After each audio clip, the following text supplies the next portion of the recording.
The library, welcome. This is, of course, our favorite time of year, our favorite event. Nobody asked me. What is your position? I'm the assistant director. Oh, okay, I never knew that. I need her to sit somewhere else. I need her to sit somewhere else. So thank you all for coming. You don't Oh my want God. to talk, so I'm just gonna turn it right over to Cindy, who has, of course, as you know, been working really hard on this book buzz since the last one ended. And if you think I'm joking, I am not. So without any further ado, thank you, Cindy. Thank you, Julie.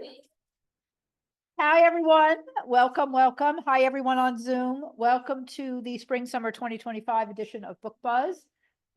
We're going to be talking about books. So the window for this is March through August.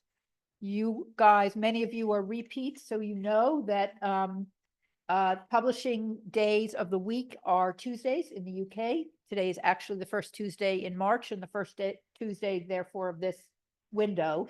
I think the handout dates run through August 26th. So those are the books we're going to be talking about. I've put together 11 genre handouts. Julie, would you be so good as to bring me just one so I can show it to them? Yes. Books don't always fit neatly into a genre. The genre handouts, there are 11 for this session. They are, thank you very much. Literary fiction, this is the first one. Popular fiction, mysteries, thrillers, historical fiction, beach reads, which is only in the spring and summer, other fiction, the catch-all, short stories and essays, biography and memoir, history and politics. I promise, very light on politics. It had to be a really, really worthy book on the political side to get into that genre handout. I think we are all up to here with politics. And then other nonfiction, which is a lot of science and true crime and really other interesting stuff. So those are the handouts for this session. All 11 will be on that table in the back. If you've been here before, you know that I do not pay attention to which genre handouts you take or how many you take. There is no extra credit for taking all 11. Take whatever speaks to you. But my point about genre being sort of fluid is that there may be books you think are going to be in one handout, but they're actually in another. What is a very literary novel that is set during Tudor England? Where do I put that? Where do I put a cozy murder mystery that is set during Tudor England, for that matter? There's actually a book in the 20 that we're going to talk about that could have been in 3 different handouts. So think about that when you're choosing which handouts to take. If you haven't been here, this is what they look like on the inside. The books, you have the title of the book, the author, the publication date, and then a 1-sentence description of the book, plus the cover so you can recognize it. And these are in chronological order by publication date as of when these were printed. Believe me, we check and recheck, and then the dates change. So we did our best with that, but these are pretty close. So all in, there are 630 books in these 11 handouts. And that's honestly just a smidge of the number of books that are going to be coming out in the next 6 months. You know, it's just not, it's a ridiculous number of books. And so my brief, really, the genre handouts are part 1, and they're very, very helpful. I know you email me all the time. You say, I'm checking off which ones I want, and then I'm going to the catalog and I'm putting them in. Remember, you can put books on hold when they're on order. You don't have to wait for them to come out. We are seeing occasionally meaningful delays in delivery of books, and it's unbelievably frustrating. Publishers, I think, are just not printing, they're being very careful. Their margins are very small. Paper is expensive, ink is expensive, the whole thing, all this. And so we are definitely seeing shortages at our distributor, Baker & Taylor, which is the largest library distributor in the country. It's not like we're, and it's gotten to the point where sometimes we will be ordering books that are coming out 2 months from now, and it will already say in the book label, delivery delayed. They already know that they're going to be late. So it's very frustrating. We're very lucky to have a town that supports us so much so that we have a really robust book buying budget. And if there's a book coming out that is going to be delayed, that already has a lot of holds, we've canceled the order and bought it from Barnes and Noble. So we're trying very, very hard to get, she came back. Just want to say Kate was at the afternoon session. And she wanted to know where Julie was because she usually comes to the evening session. So I said she'd be here. Then she came back to say hi. Okay. Everybody can join. It's there again, there's no room for me. Okay. Good I completely lost my train. Anyway, you get the idea. So we're trying, we're doing what we can on this, but it is an issue that we're watching very carefully.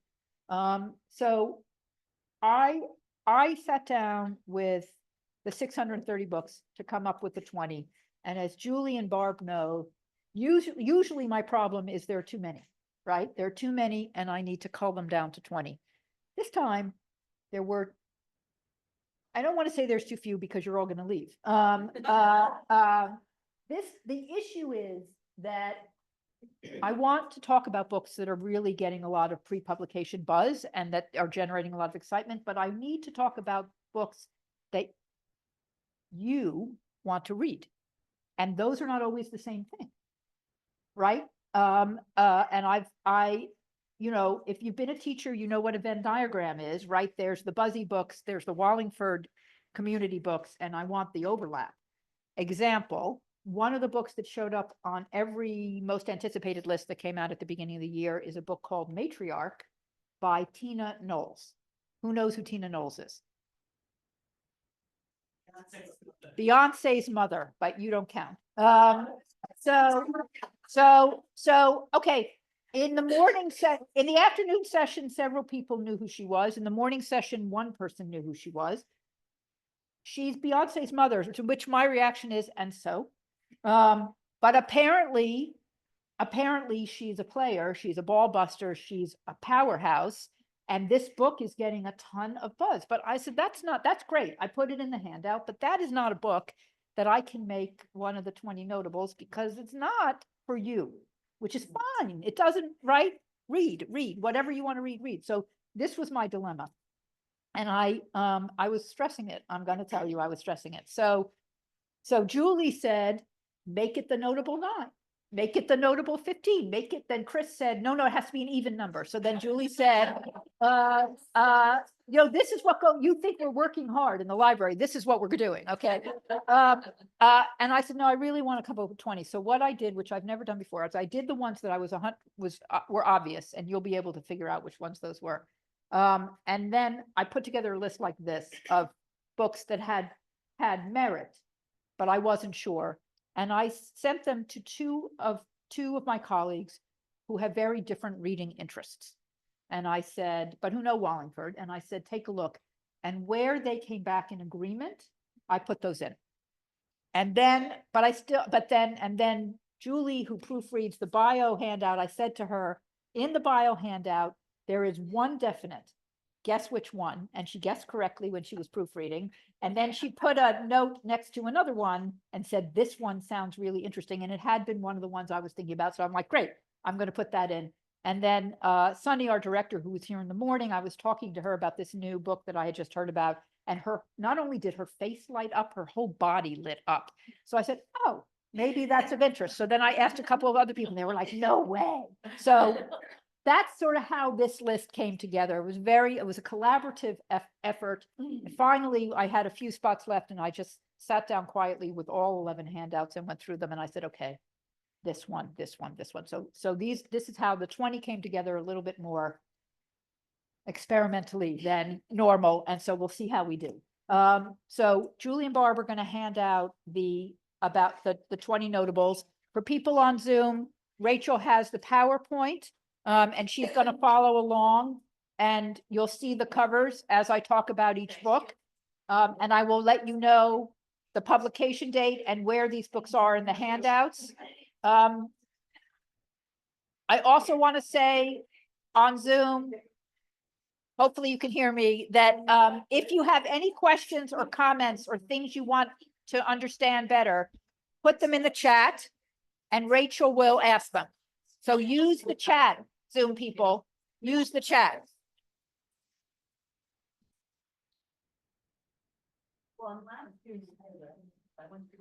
Everyone got? Are we good? What is she doing now? She's looking for a pen or a pencil. Oh, we have one. Julie, give her the pen from the sign-in sheet. Thank you very much. And she's getting one for me. I see. Okay, we did have one over there. All right. Everyone has it. Yes.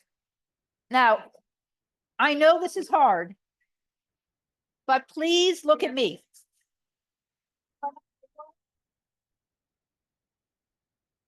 Please look at me, because I promise you I am going to talk about every single one of these books in enough detail that you don't even need the cheat sheet this is unbelievable. You look up.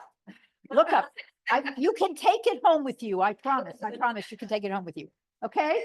All right. Remember, get up, get more wine, get more food, get more coffee, go to the bathroom if you have to, where this is a totally safe space. Over there in the back. Okay. Ask me questions, interrupt me. It's good for me to know what you're thinking and to take a breather. So do not be shy about asking questions. Yes? Okay. All right. Book 1 is Dream Count by Chimamanda Ngozi Adichie.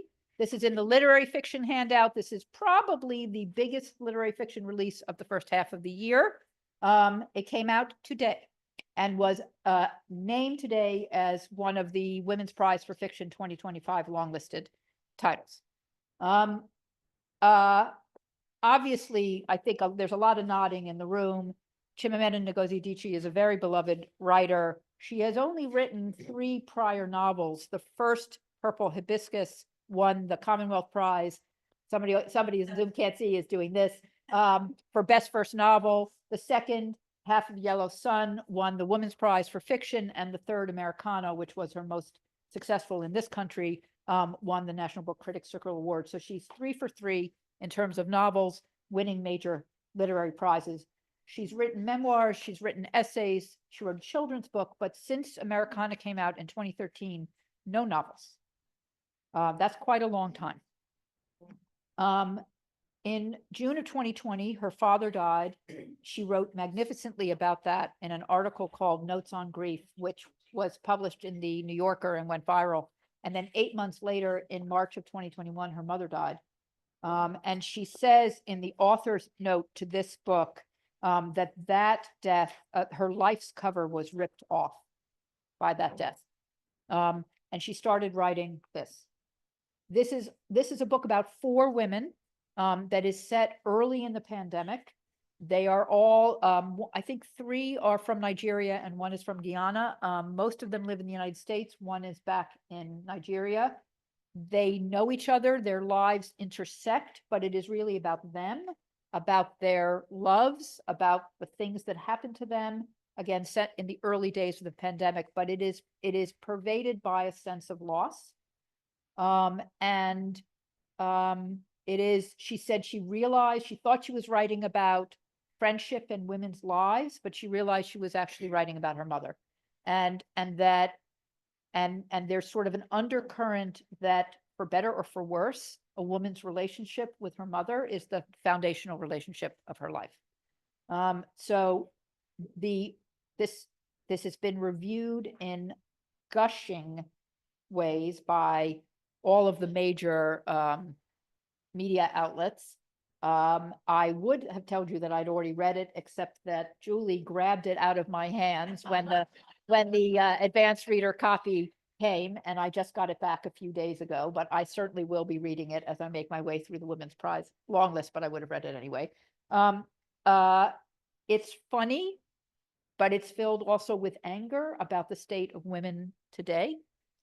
And very interestingly, it deals with something we don't see very often, which is the tension between Africans and African Americans, which is, I think, a very important topic that isn't getting enough attention. So this debuted, she read from this at the flagship Waterstones, which is England's Barnes and Noble in London last week. There was one of those epic lines down the block. It was packed. I saw the video of it. She was very emotional. She has a huge profile in the New York Times today about the book. This is, as I said, the literary fiction of the first half of the year. Book two, and if you are a fiction fan, do not panic. We're about to go through several works of nonfiction. It is not because the notables are mostly nonfiction, it's just the chronology is the chronology. But book two is called On Air, The Triumph and Tumult of NPR by Steve Oney, who is a longtime, very highly regarded journalist.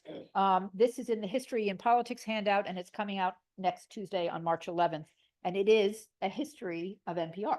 And it's getting tremendous reviews. And I know that NPR is a very popular thing in our world, which is a great thing. NPR started in 1970, in February of 1970, so it's 55 years old, and it was once counterculture incarnate. The very first All Things Considered was Allen Ginsberg talking about flower power. I mean, you can't really get more counterculture than that. Its early years were fraught because the Corporation for Public Broadcasting was to the right of it, and there were all kinds of internal battles. It then went through, which I did not know, a cocaine phase in the early 1980s. Lots of dysfunction, lots of overspending, lots of money problems. It pulled itself together, everything came together, and then there's been some more controversy more recently. In 2010, they fired a Black conservative journalist named Juan Williams, and that caused a huge to-do. So we think of NPR as this really stable, really reliable, now really mainstay of mainstream media, but it has a pretty raucous history that is captured in this book. So if you are an NPR fan, this is for you. Book three is, I guess, the most political book of the 20 we're going to talk about. It is in the History and Politics handout. It's called Anti-Semitism in America. It's by Chuck Schumer, the Senate Minority Leader, and is coming out on March 18th. On November 29th of 2023, so slightly under 2 months after the Hamas attacks on Israel, Chuck Schumer, who was then the Senate Majority Leader, stood up on the Senate floor and he gave a speech. And this is just the very beginning of the speech. Today, I come to the floor to speak on a subject of great importance, the rise of anti-Semitism in America. I feel compelled to speak because I am the highest ranking Jewish elected official in America. In fact, the highest ranking Jewish elected official ever in American history. And I have noticed a significant disparity between how Jewish people regard the rise of anti-Semitism and how many of my non-Jewish friends regard it. The speech went on from there. It was extremely well received, was widely covered, and has now been beefed up and turned into this book. He starts he shares his experiences growing up in Brooklyn in the 1960s, what it was like to be at Harvard as a Jew when he was in college, and his early days in politics as a Jew. He talks about prejudices that he has experienced and that really are not, I mean, this is a problem that is not just about Jewish people. It is about any minority or ethnicity that is perceived as different. You bring prejudices and discrimination, and it has an effect. So this is important. Obviously, this is an unbelievably topical thing. The speech was given under the old administration, the new administration, there's been a shift, and the tensions in the Middle East, as you all know, are as potent as ever. The reason this is particularly important is that he goes to an issue that has not been addressed in the American press covering this, which is the distinction between criticism of the Israeli government and criticism of Israel as a Jewish homeland, right? And how one is legit, is great, and the other veers very quickly into something that feels much more dangerous. And that distinction has been blurred since the atrocities in the Middle East happened, and he's really going to that, which is why this is a particularly important book. The pre-sale numbers for this in our distributor are through the roof. Okay. The next book, which is not in it's not in history and politics, it's in short stories and essays, is called Who is Government? The Untold Story of Public Service. How incredibly topical. Michael Lewis, I've talked about Michael Lewis before. He's the guy who wrote The Big Short, about the financial crisis that was turned into the movie. He's the guy who wrote Moneyball, about the Oakland A's, which was turned into a movie. The last book he wrote, which was notable, was about Sam Bankman-Fried and being there when Fried was arrested. There is, by the way, if you're interested in that, more of that, a biography of Sam Bankman-Fried in the bio and memoir handouts. And the Washington Post reached out to him and said, we want you to gather together some of your writer friends and go off, and each of you find someone who's working as a civil servant in the federal government who's doing something interesting, and write a profile. So you could say that the Post was unbelievably prescient, or what, but so they went off. So we got Casey Sepp, who we love, who wrote Furious Hours and is a wonderful journalist for the New Yorker. He got Geraldine Brooks, and he got Dave Eggers, and they went out and they found people. So somebody found a guy who was a former coal miner who now must work for the Department of Energy and is trying to figure out how to make the mine shafts more robust so that they don't collapse. And then there's somebody else who is like a spy detective at the IRS. And all these just individuals. And there are 7 essays written by these great writers about this work. Again, I went on Baker and Taylor, a distributor. I looked this up. You cannot believe how many people have bought this book, because somebody said in the morning session, how many of those people still work for the federal government today, right?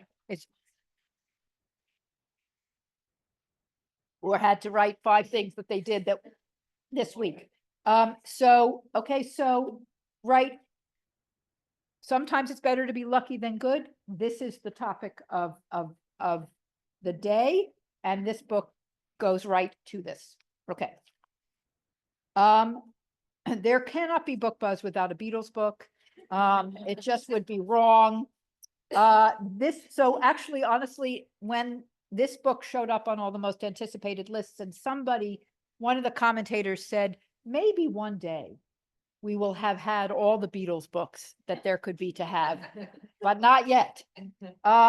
This new one is called John and Paul, A Love Story in Songs, and it's written by the writer Ian Leslie. This is in bio and memoir, and it's coming out on April 8th. So Ian Leslie, this is what he writes. I tell the story, so he starts when John Lennon and Paul McCartney met in 1957, taking us through their rise, the stupendous success of the Beatles, the breaking up of the group, and the aftermath. But he says, I tell the story through songs, since it's my belief that it's impossible to understand the music of the Beatles except through the alchemy between John and Paul, and you can't understand that alchemy except through the songs.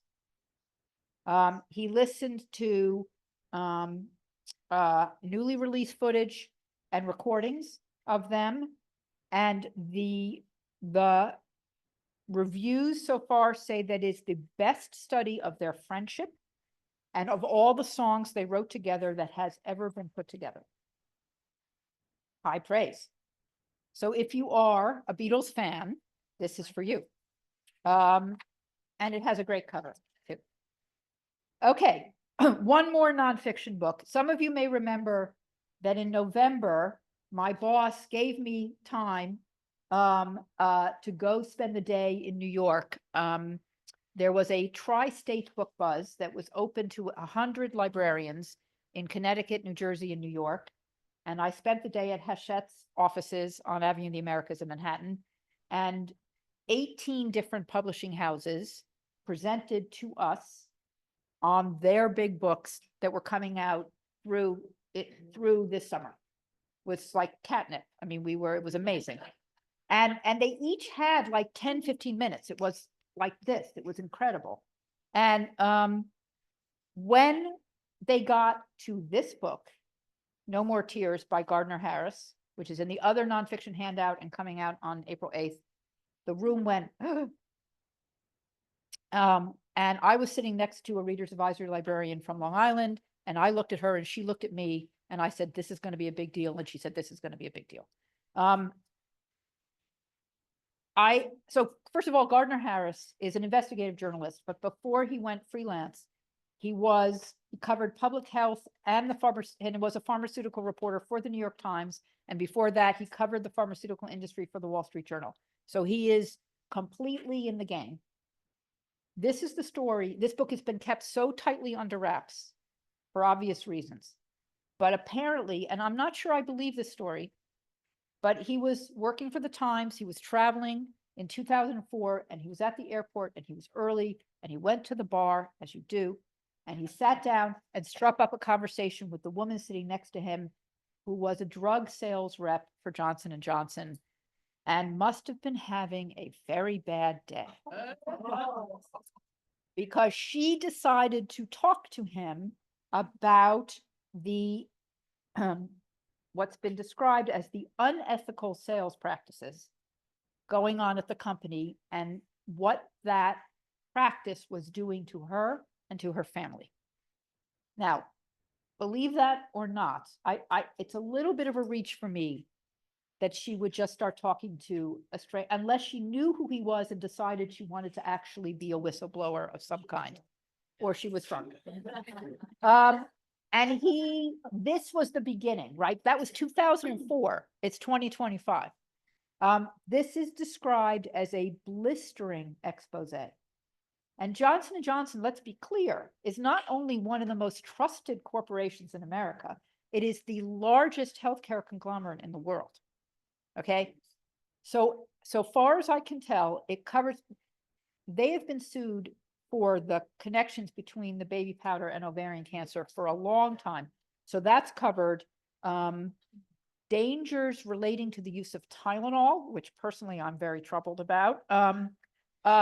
They have a version of fentanyl that they have been deceptively marketing in much the same way as the Sackler family and Purdue Pharma. They have apparently a drug used to support cancer patients that actually causes the tumors to grow. This is the kind of stuff that is purported to be in this book. If it is even half, right, I can't imagine what the reaction is going to be. No one is talking about this book, right? No one is talking about this book, but I tell you that it's going to be a thing. So there you go. There's that. Okay. Back to fiction. Yes, Susan.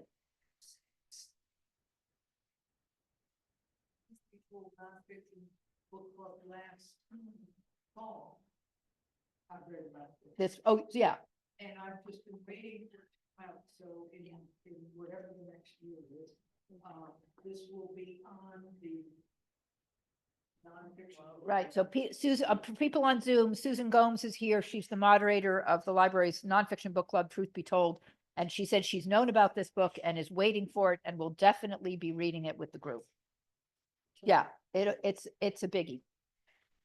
Okay.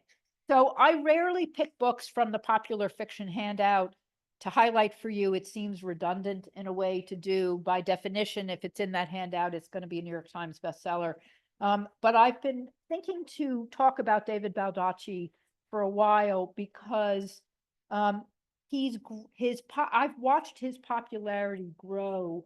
The hold lists on his books are often, if not always, eclipsing Patterson and Steele and the other authors in those books.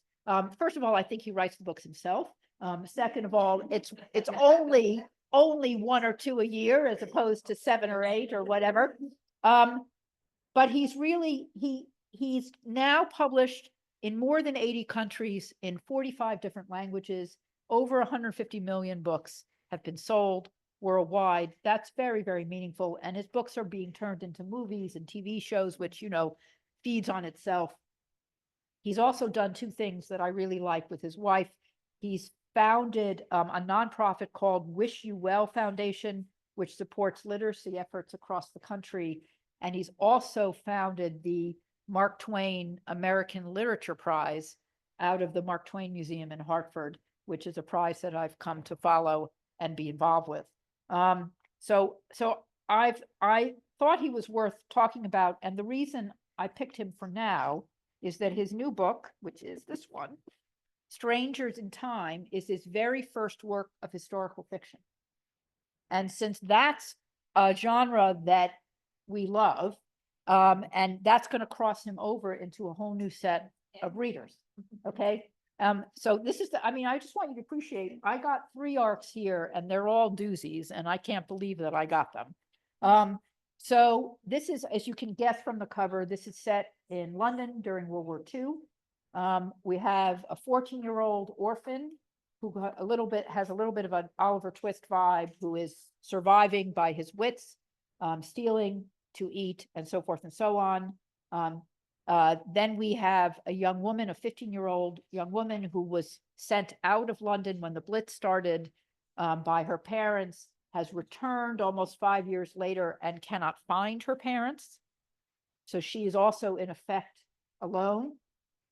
They are befriended by the owner of a bookstore, the bookkeep, named Ignatius, who is a widower, who takes them in. So we have found family, but because it's a David Baldacci novel, it's a little, all is not what it seems. And there's some doings with Ignatius's bookstore and the kids are being watched. And so there's thriller stuff that will happen around World War II, et cetera, et cetera, et cetera, because it's David Baldacci. But this will be a book, all of his books are big. It's not, but this is going to cross over. So that's a thing. Okay. Yeah. Oh my God. Oh my God, that's really big. It's a whiskey sour. Oh, it's a whiskey sour. Book Buzz is about to go. A whiskey sour. It's your job, Pat. If she starts to slip out of the chair, make sure she So- doesn't embarrass So herself. a brief pause. Book Buzz. The buzz is here. I have not had a drop of alcohol today because I was worried that 3 in a row, I really needed to stay sharp. So now I said, you know what? Not wine. This is my cocktail of choice. So cheers to you all. Oh, The water down. the water's done. Okay. Okay. Thank you, Julie. Thank you, Danielle. Okay. No, I can handle one. If I have a second one, I can't, but this one I can handle. Okay, we're going to stay in historical fiction for the next book. I really love this title, The Book Club for Troublesome Women. This is in historical fiction. It's coming out on April 22nd. It's by Marie Bostwick. And Marie Bostwick, this is her 20th novel, but she is not a household name. She writes some historical, some contemporary fiction, kind of in the uplit category. Things are sort of grim and dark, and then people get together and feel better at the end. It's a nice subgenre. I like uplit fiction a lot. But this book is here. You'll like the plot, you'll understand, but it's being compared to Lessons in Chemistry and to The Women by Kristen Hanna, which are two of the biggest books that have come out in the last several years.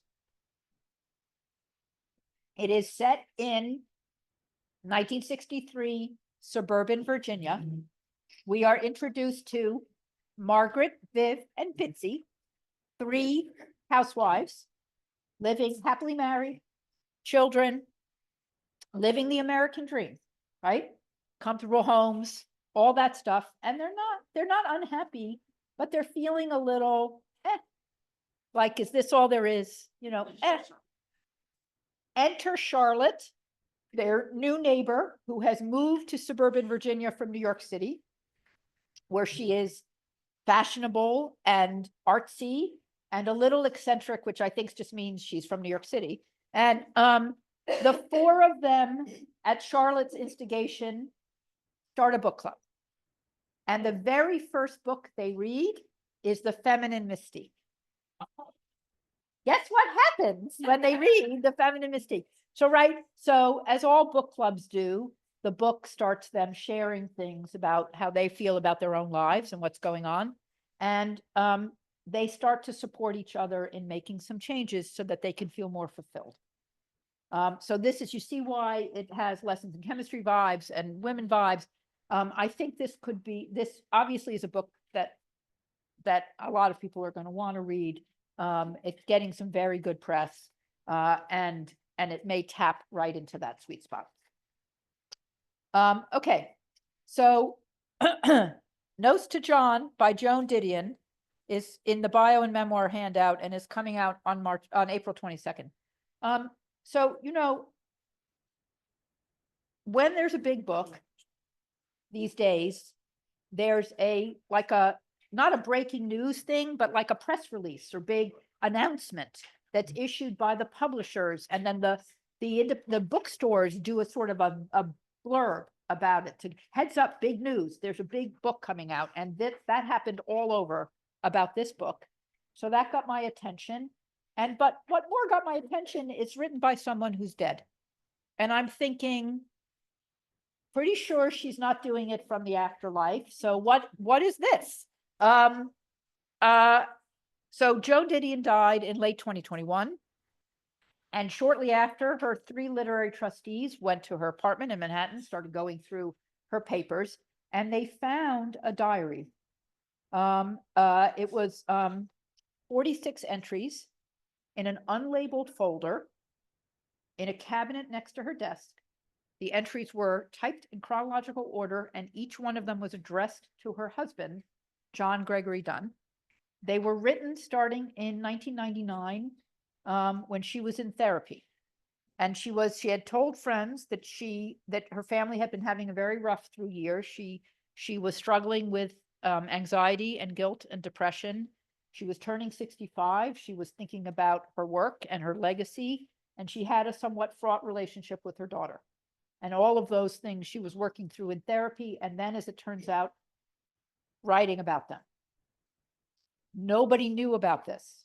She had not told any of the trustees didn't know. It wasn't mentioned in her will about how to handle this, like the other stuff was. But it was very clearly and deliberately stored in a place where she knew they were going to find it, and they have decided to publish it. They said that it is a complete narrative and more intimate and unfiltered than anything else she has written, which is saying something, because if you've read some of her memoirs, you know how intimate they are. They corrected typos, and other than that, and putting some footnotes for context, they changed nothing. And that's being published. So that's going to be controversial because we don't know whether or not she wanted this. They feel that the way she left them made it clear that they were going to be discovered. And they felt that it was a very important addition to her canon. but I'm sure there will be controversy about it, but she is revered. She has unbelievable fans. There is a biography of her also in the biography and memoir handout. I certainly will be reading it, and I think a lot of people will be reading it.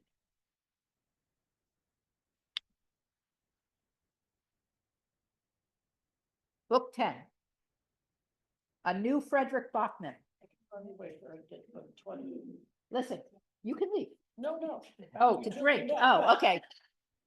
Pat said, I'm hardly waiting for her to get to book 20. I'm like, you can leave. Because I'm drinking. It's going to get better the more I drink.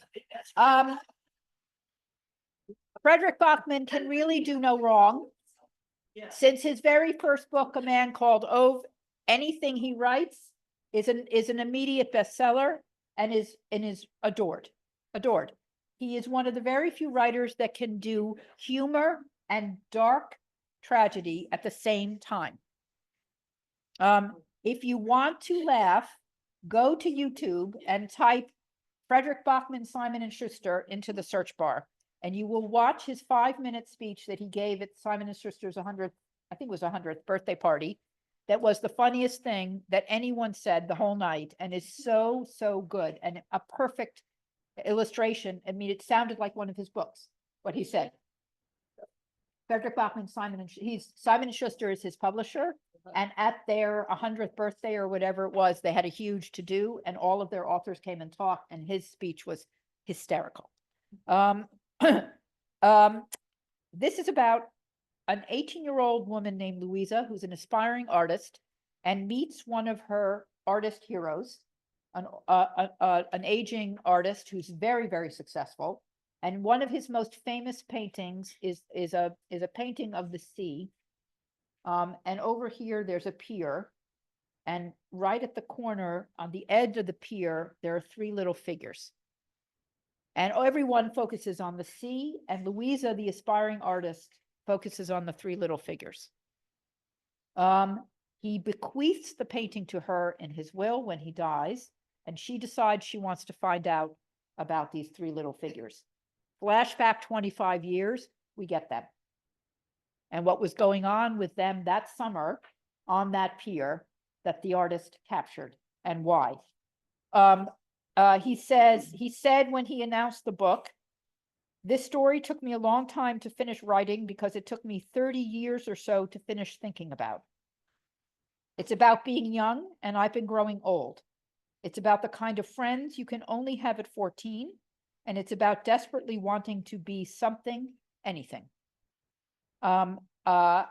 When this arrived last week, I literally stopped breathing for about 5 seconds because I couldn't believe it. I read one of the independent bookstores I follow said, if you are fortunate enough still to be in touch with friends from middle school, this book will prompt you to call them. Bachman has painted a loving portrait of this unique time in life, the friendships that we forge, and the ways those friends form us. Okay, this will be huge.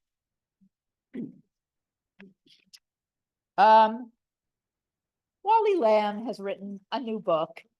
Wally Lamb is a beloved author of 6 previous novels, all of them New York Times, every single one of them New York Times bestseller, 2 of them picked for the Oprah Book Club, The Hour I First Believe, and I Know This Much Is True.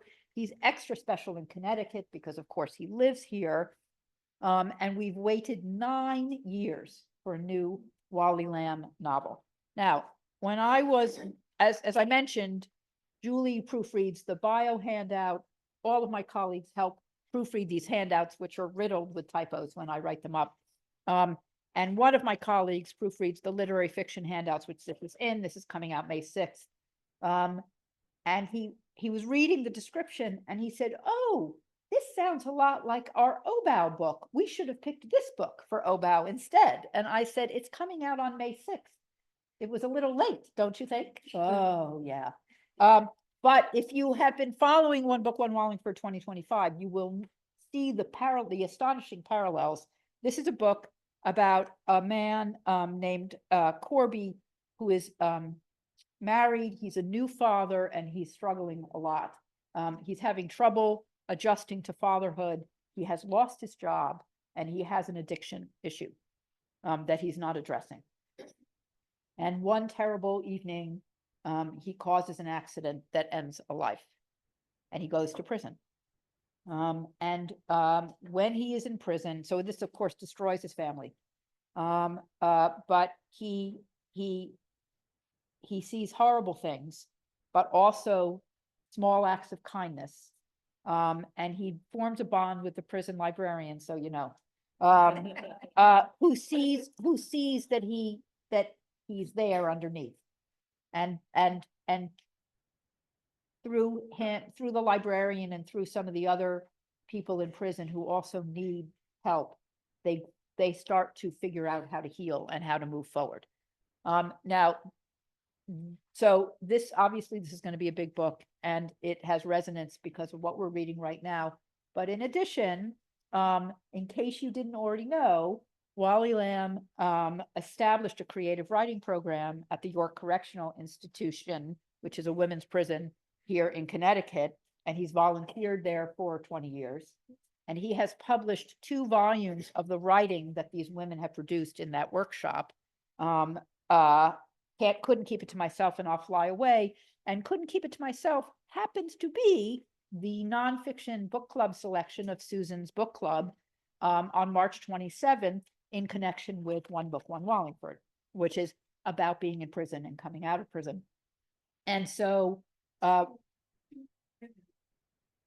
featured, one in Can't Keep It to Myself and the other in I'll Fly Away, are going to join me. yes, Susan is saying that 2 of the women who are featured in the books that Wally Lamb has edited of these essays are actually going to be part of the conversation. So we have that book at the information desk if you would like to read it. But in the meantime, Wally Lamb, who is a wonderful man, has a new novel coming out. Okay, who has read Carl Hiaasen before? Lot of hands, lot of hands. Carl Hiaasen was who you turn to when you need to laugh and when you need not to take life too seriously, right? Among many other things, he was the opinion columnist for the Miami Herald for 35 years, from 1985 to 2021. As things shifted rightward, he got into more and more trouble with his opinions. He is a remarkably successful author of children's and YA books, which I recommend. They're wonderful. And he wrote mysteries with a friend of his. He's done everything. But his claim to fame really is the 15 novels he has written for adults, every single one of which is set in Florida, where he lives. And every single one is a combination of clear love for the state and a demonstration of the insanity of living in that state. I have been thinking about him for a long time. His last novel was so successful and popular that I decided that his new one would need to be notable. The last one was called Squeeze Me, and it is about a very thinly described Melania Trump in a very thinly described, what's the word I want? I know, disguised, I'm going to disguise Mar-a-Lago, and it's hysterical, outrageous and hysterical. Obviously he wrote Fever Beach long before we knew that Trump and Melania would be back in the White House, but this is about Florida at its most Florida today, the extreme right-wing agenda,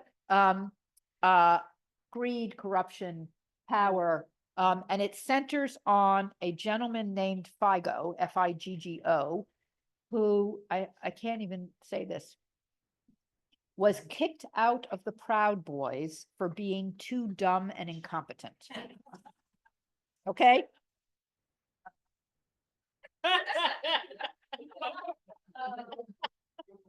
And about these 2 people who have nothing to do with anything, any of this bad stuff, that wind up getting caught in it and ultimately bringing him down. That's what this book is about. So this is a perfect beach read, but it is also the kind of book we're all going to need right now. And he has got that, and really Florida is the perfect state for these kinds of books. So anyway, I think that's going to be a big deal. Okay, now, Ron Chernow could pick any topic to write a biography of, and it would be one of the notable 20s. He has tackled Ulysses S. Grant, George Washington, and most famously Alexander Hamilton. His biography of Hamilton, of course, being the basis for the hit Broadway musical Hamilton. So regardless of his topic, I would have chosen his new biography to be one of the 20 notables. However, he happens to have picked a great American author who is so in the news today because of the astonishing success of James by Percival Everett, which was discussed a year ago at Book Buzz, which is a reconsideration of Huck Finn from the slave Jim's point of view. Still today, a year after it came out, it is the #1 book on the hold lists in our library consortium and has been on the New York Times bestseller list for an unbelievable number of weeks. It was shortlisted for the Booker. It won the National Book Award. If it doesn't win the Pulitzer, I don't know. I'll have 3 of these, et cetera, et cetera, et cetera. And as a result of James, we're thinking about Huck Finn and we're thinking about Mark Twain. So Ron Chernow's timing is impeccable. He went through thousands of letters. The Twain archives are unbelievable because Twain was a very prolific man. Hundreds of unpublished manuscripts, and he channels the whole life. Twain, who traveled all over the country, he was in Europe, and he was really the most successful white author of his time to grapple with slavery. And we are looking at him in the 21st century terms, and that consideration will inform what Chernow does. But this is the other thing I should say is it's 1,200 pages long. I don't know if that's including the notes or if it's actually 1,200 pages of text, but the Washington Post has already said, make the time for this. This is the real deal. Okay. Okay. This is the one bio when I said to Julie, there's one that I'm 100% sure of. It was this one, and she knew right away. Our friend Kevin Wilson, our One Book, One Wallingford author from 2023, has a new book out. In the fall of 2022, his book, Now Is Not the Time to Panic, was on every most anticipated book list and included in the notable 20 before you knew that it was the One Book Wallingford book for 2023. If you came to hear him talk, you fell in love with him. He is quirky and funny and very, very talented. And his new book, Run for the Hills, which is in the other fiction handout, is coming out on May 13th and has also been in all the most anticipated lists. Here's the plot. We have a woman named Madeline Hill. She lives with her mom in a farm in Tennessee. Her dad left them 20 years ago. She loves her mom. Her life is fine. It's a little boring. She's a little lonely. But this is her life. Into the farm drives this guy named Reuben, who tells her that he is her half-brother and that they have the same father who left him and his mom 30 years earlier, that Reuben has hired a private detective to find his father, and along the way, they found a bunch of half-siblings all over the country, and Reuben is going on a road trip to pick them up and go and confront their dad, and she goes with him. So it's about what happens on the road trip, and what happens, of course, when they get to California, where the dad is. So, you know, this is about what does it mean to find these half siblings at this stage of your life? Who are they to each other in this crazy way of being related? And what do you do about this? And what do you do about this dad? What he said when the book was announced was, like all of my books, it's about family, how we open our hearts to accept new people into our lives, even as we reconcile with the people who left us. It's also about many of my favorite things: organic chicken farming, college basketball, indie filmmaking, and California art communes. What more could you possibly want? Okay. This is also in the other fiction handout, also coming out on May 13th, Speak to Me of Home. by Janine Cummins. Who remembers American Dirt? Who remembers the controversy about American Dirt? Right? Right? Book getting a tremendous amount of buzz about a mother and son fleeing a drug cartel who has wiped out the rest of their family, desperately trying to leave Mexico and get to the US. Getting a lot of excitement. Oprah picks it for her book club, and the Latin community goes nuts and says, no, no, no, no, no. This book should not have been written by a white woman. This book is filled with errors and stereotypes. No. 146 authors begged Oprah to cancel it from her book club. She said, absolutely not. I'm not doing that. We're going to talk about this. The book went on sale, great reviews. Janine Cummins went on book tour and got death threats. She canceled the book tour and went dark. The book went on to sell 3.5 million copies and be translated into 37 different languages, a huge success. But it was really the first very public example of cancel culture that we now call, and started a very significant dialogue. So this is her first novel since then. It starts in 1968 in San Juan, Puerto Rico. A woman named Rafaela is marrying an American man, a white American man named Peter. She and he move back to America, to the Midwest, where she does not fit in. Feels very adrift from her family, from her culture, from her life, and is very unhappy. They have a daughter named Ruth who only wants to fit in. Does it sound familiar? Like anyone else's immigrant story? Ruth moves away from her mother's culture and traditions and family and just sort of embraces Americanness in the 1980s. Ruth has a daughter named Daisy, who in 2023 very much wants to learn about that side of her family and her grandmother's culture. This is very true to life, I think. And Daisy goes back to Puerto Rico and is there meeting her grandmother's family when a hurricane hits the island and Daisy is injured. And her mother and her grandmother, who do not have a good relationship, surprise, surprise, return to Puerto Rico to take care of Daisy. And it's about what happened. Very topical, very on point, and also going to get a lot of attention because it's the first book since American Dirt. That's why this is here. Okay, how are we doing? Okay, How are you doing? I'm doing great. Okay. Murder in the Dollhouse by Rich Cohen is in other nonfiction and is coming out on May 20th. Jennifer Dulos. That's the response I was looking for. In 2019, Jennifer Dulos, who was married, living a very wealthy life in New Canaan with her husband and their 5 children, was in the middle of the most contentious divorce in Connecticut history. She took her children to school and was never seen again and has to this day not been found. This caused a press hysteria, the likes of which Connecticut had never seen. Nationwide coverage of her disappearance. Eventually, her estranged husband and his new girlfriend were arrested.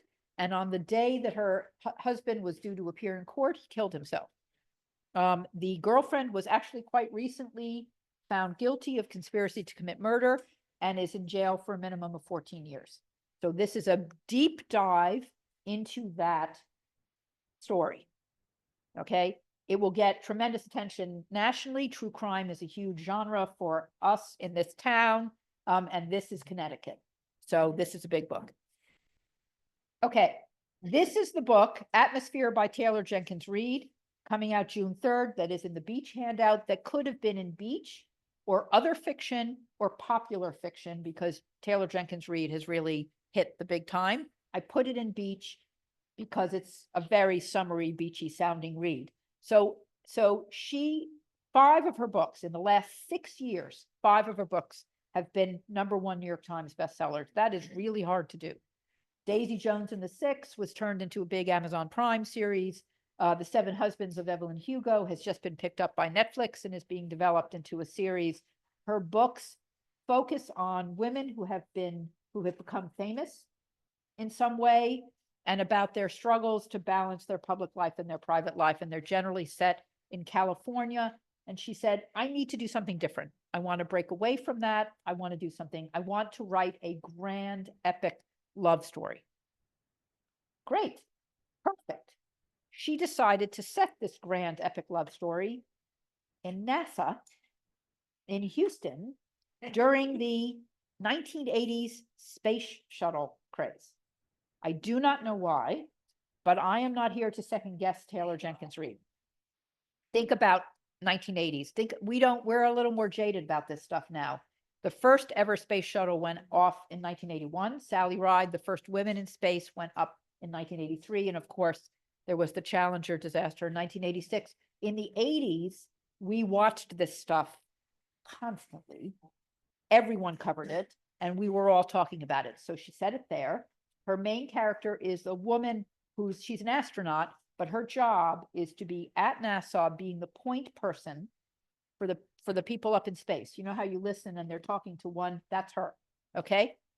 The premise is that she has a love interest. I do not know. That's all you get, love interest. So I don't know whether she has a crush, whether she's actually in a relationship, whether that's a private relationship or a public relationship, but her love interest is in the space shuttle.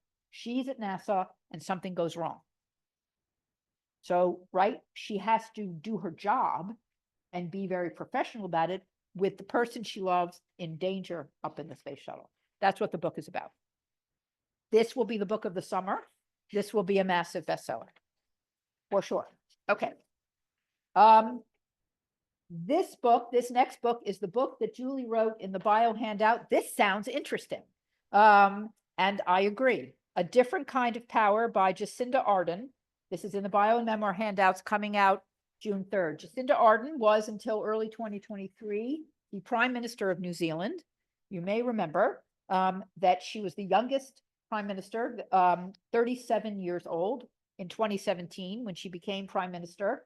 They were 6 weeks out from a general election in New Zealand when she became the head of the Labour Party. The Labour Party was widely expected to lose the general election, and she was beloved, and they won.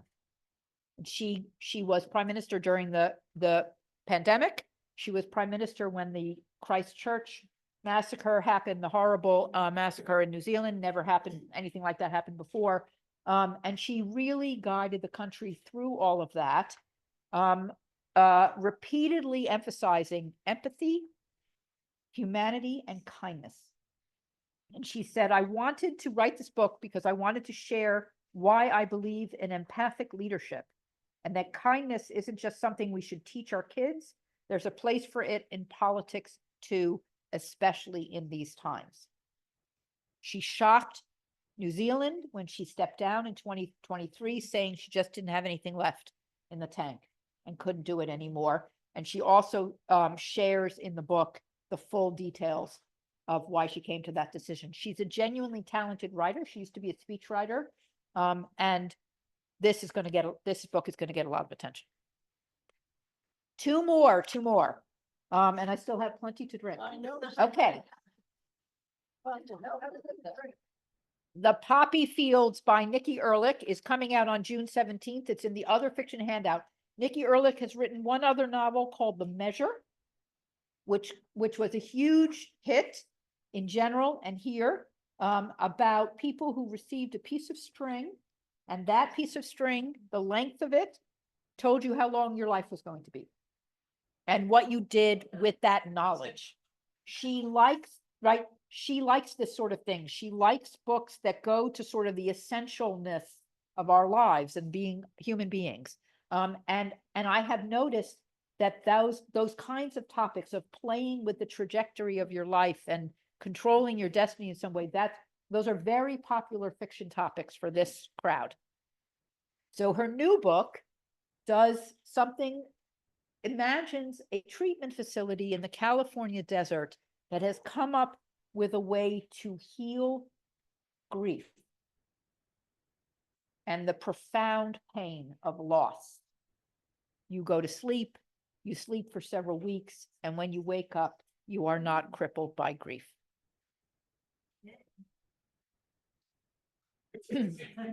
Would you do that? Would you do that? Would you let go of your grief in this way?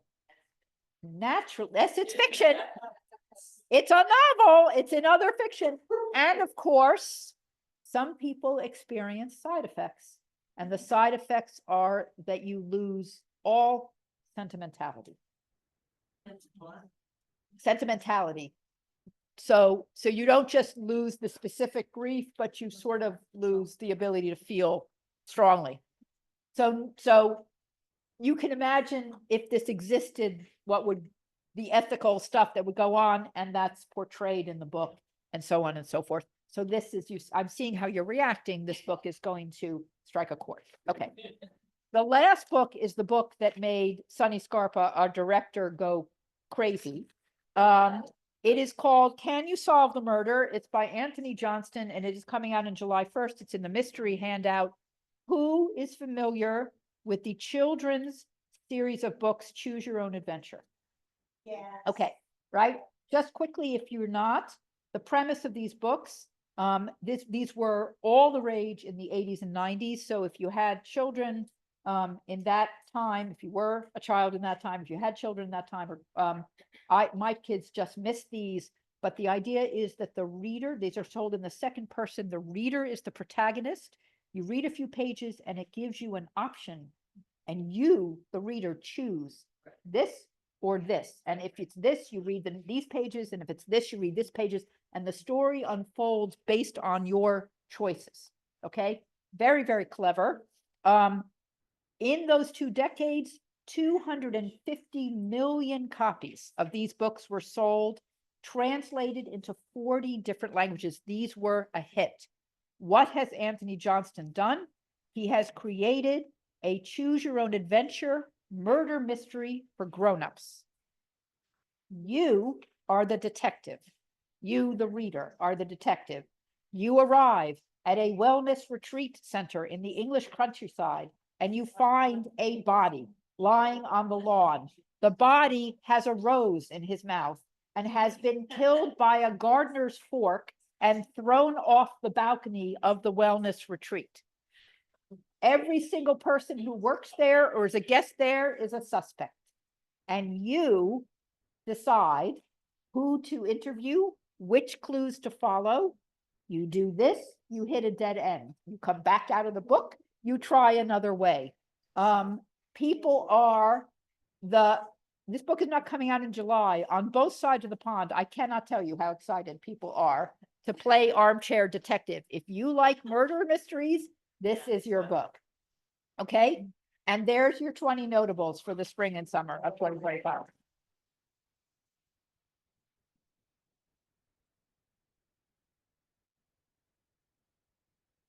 Okay, that was a big step. Comments, questions, observations,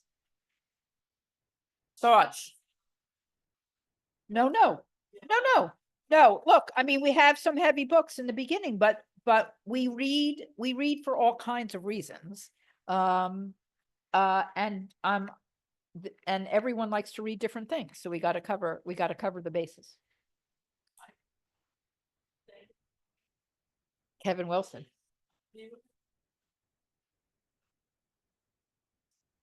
The poster phrase. No, hold on. The edge is a shanty town filled with gold seekers. We are fugitives, and our lives. Oh, shoot. That was most of it. Julie is going to figure it out. Julie is working hard to figure it out. We have the pictures. She's looking for the pictures of the posters. Oh my God. The posters were amazing. Anyway, So that's, the edge is a shanty town filled with gold seekers. We are fugitives and the law is skinny with hunger for us. Skinny with hunger for us. Skinny with Yes. hunger for us. Right, and that is what he says to himself, and then he put it in the book. So that's your book. See, so, okay, so my thought exercise for all of you is the 20, come into the library tomorrow morning and the 20 books are sitting there. And you can check out one without worrying about due dates, like 1,200 pages. Which one do you check out to read first? No More Tears, Dream Count, Dream Count. Zoom can answer this question too. My friends, the Bachman, Baldacci over here. On Air, NPR. My friends, another Bachman. Joan Didion. Who is Government? Yeah. Who is Government? You can actually, if you have a Washington Post subscription, or if you don't, and you have a Wallingford Library card, you can access it through our newspaper databases. You can see it. You can log in and put the right search terms in. We can help you, and you can find the whole Michael Lewis on stage talking through what they did. It's amazing. No More Tears. I know it's going to be, but it's going to be, it's going to be one of those infuriating, upsetting, right? Johnson & Johnson, if we cannot trust Johnson & Johnson, what is left? I mean, you know. Anything else? Anything? Taylor Jenkins Reid, Atmosphere. Oh yeah, for sure, for sure. Laurel's with you. Other thoughts? Book Club for Troublesome Women. We don't have to read about that. We live that. Oh, I know, it's very long for hibernation. I know. This, somebody asked, I've already said to Barb, she's gonna work on it, that what do you do, right? A book like The Chernow, there's gonna be a lot of holds on that book, and it's 1,200 pages, and it's a 3-weeker. Can you get through it in 3 weeks? I mean, he is a very readable. If this is what you do in your spare time for 3 weeks, you could read it. You could. Other thoughts? Thank you so much for coming, everybody. Take another cookie. Take some food. Thank you. Thank you. Thank you on Zoom. Thank you for coming. Thank you, Cindy. Enjoy your drink. Thank you. Great job. Thank you. It's really hard this time. This is the hardest book buzz I've ever had. Because we cared about Beyonce's mother.